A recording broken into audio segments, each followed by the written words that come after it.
struggle ko lang tsaka challenge ko kanina is hindi maiyak dun sa song. Kasi sobrang personal sa akin ng song. And I am really happy that I was able to deliver it. And feeling ko naman, I am sure na naging proud yung tatay ko sa performance na because I dedicate that song para sa kanya. Actually, ramdam namin dito kanina. Nakakayak, kinilabutan ako. Parang sa kanina, hindi na siya laban for me, to be honest. Kasi especially si Ate Venus yung kalaban.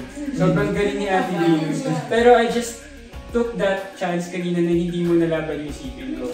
But to really contribute, I mean, tribute and para i-offer kay Papa yung song. Okay. Nice. How about you, Venus? Venus? Yes, tito. Sabi ko na kaya ako kinilabutan. Kaya pala. Pinapanong pala kami dito. Kaya pala.